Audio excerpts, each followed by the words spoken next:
شب معراج پیارا اقا علیہ الصلوۃ والسلام کو یہ عظیم معجزہ نصیب ہوا، اور کیا یہ جسمانی ہوا تھا، روحانی ہوا تھا؟ اس حوالے سے بہت سے اعتراضات کیے جاتے ہیں، لوگ اس کے انکار بھی کرتے ہیں، تو اس حوالے سے رہنمائی ارشاد فرمائیں۔ جمہور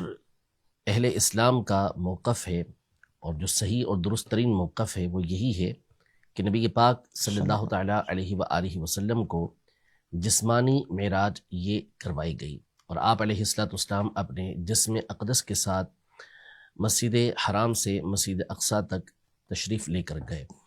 اور اس پر بہت سارے دلائل قرآن و سنت کے اندر موجود ہیں کہ جو قرآن کی آیت یعنی سورہ بنی اسرائیل کی پہلی آیت ہے،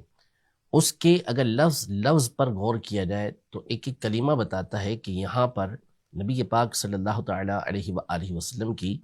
معراج جسمانی مراد ہے، یعنی اپنے جسم مبارک کے ساتھ نبی پاک صلی اللہ علیہ وسلم مسجد اقصیٰ تشریف لے کر گئے، اس لیے کہ اللہ پاک نے اس سورت کی اور اس میں جو آیت ہے پہلی، اس کی ابتدا فرمائی سبحان الذی اسری بعبدہ لیلا من المسجد الحرام الی المسجد الاقصی، یعنی پاک ہے وہ ذات کہ جو اپنے بندے کو رات کے مختصر حصے میں مسجد حرام سے مسجد اقصیٰ لے گئی۔ یہاں جو کلمہ سبحان ہے کہ اللہ پاک ہے، یہ کلمہ اس لیے یہاں پر بیان کیا گیا کہ اللہ پاک انسان کے اندر جو کمی ہوتی ہے، انسان کے اندر جو عجز ہوتا ہے، انسان کے اندر جو کمزوری ہوتی ہے، ان تمام سے پاک ہے۔ رات کے مختصر حصے میں مسجد حرام سے مسجد اقصیٰ تک لے کر جانا، یہ اس دور کے اعتبار سے دیکھا جائے تو یہ ایک ناممکن سی بات تھی، اور ایک بندہ اس سے عاجز ہے، لیکن اللہ جل شانہ ان تمام چیزوں سے پاک ہے، منزہ ہے، تو اللہ پاک نے ابتدا فرمائی کہ سبحان۔ سبحان کا مطلب ہوتا ہے وہ ہستی جو ہر عیب سے، ہر کمزوری سے، ہر نقص سے پاک ہو۔ تو یہ بات واضح ہو گئی کہ یہاں پر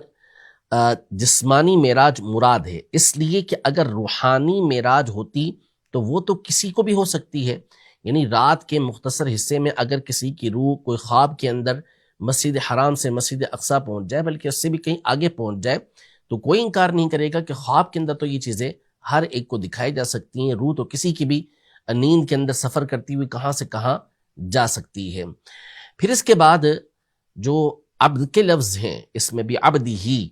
کہ اپنے بندے کو لے گیا، تو عبد کہتے ہی اس ذات کو ہیں کہ جو جسم اور روح کا مجموعہ ہوتا ہے، جس میں جسم بھی ہو اور روح بھی ہو، تو ایسی ذات کو عبد کہا جاتا ہے، یہی عبد کا حقیقی معنی ہے۔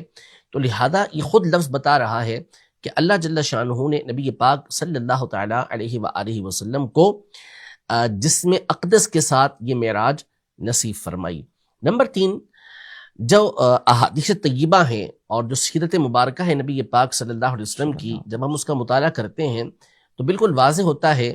کہ آپ صلی اللہ تعالیٰ علیہ وآلہ وسلم کے اس معراج کے واقعے کی تکذیب کرنے والے، یعنی اس کو جھٹلانے والے بکثرت موجود تھے، یعنی کفار، اور نبی پاک صلی اللہ علیہ وسلم کی تصدیق کرنے والے صحابہ، بالخصوص سیدنا صدیق اکبر رضی اللہ تعالیٰ عنہ کی ذات موجود تھی۔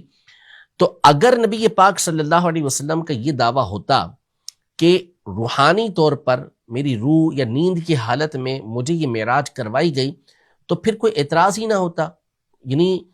وہ یہ اعتراض کر ہی نہیں سکتے تھے کہ کسی کی روح یہاں سے وہاں تک نہیں جا سکتی، کوئی نیند کی حالت میں یہاں سے وہاں